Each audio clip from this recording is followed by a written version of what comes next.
کسی نے سوال پوچھا کہ یہ اعتراض کیا جاتا ہے کہ جشن عید میلاد النبی منانا یہ چند برسوں سے یہ سلسلہ شروع کیا گیا، اس سے پہلے یہ سلسلہ نہیں ہوتا تھا۔ ویڈیو دیکھنے کے ساتھ ساتھ یوٹیوب چینل کو سبسکرائب کریں اور بیل آئیکن پر ضرور کلک کریں اور ویڈیو کو لائک اور شیئر کرنے کے ساتھ ساتھ اپنے کمنٹس دیں۔ جواب سماعت فرمائیے، یاد رکھیے گا کہ نبی پاک صلی اللہ تعالی علیہ وسلم کی میلاد کی خوشی، آپ علیہ الصلوۃ والسلام کی یوم ولادت منانا، یہ عرصہ دراز بلکہ صدیوں سے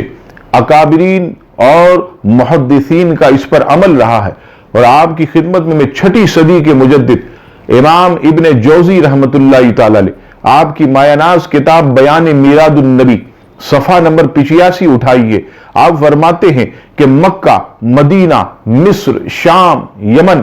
الغرض، شرق تا غرب تمام بلاد عرب کے باشندے ہمیشہ سے میلاد کی محفل منعقد کرتے چلے آئے ہیں، اور وہ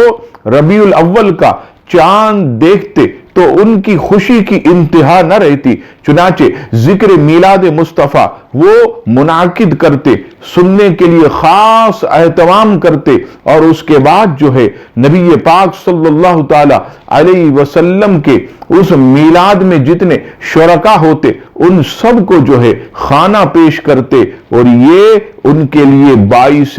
اجر و ثواب اور کامیابی ہوتا تھا۔ یہ عزیزان گرامی امام ابن جوزی رحمت اللہ تعالی علیہ آپ 6 صدی کے جو مجدد ہیں اس دور کی بات کر رہے ہیں کہ اس وقت بھی بلاد عرب میں یہ سلسلہ جاری تھا، یہ کوئی آج کل کی بات نہیں ہے، بلکہ صدیوں سے ہمارے اکابر محدثین اس عمل کو کرتے چلے آ رہے ہیں۔ اللہ تعالی ہم سب کو بھی دین سمجھنے اور علم کو زیادہ سے زیادہ حاصل کرنے کی توفیق عطا فرمائے، آمین۔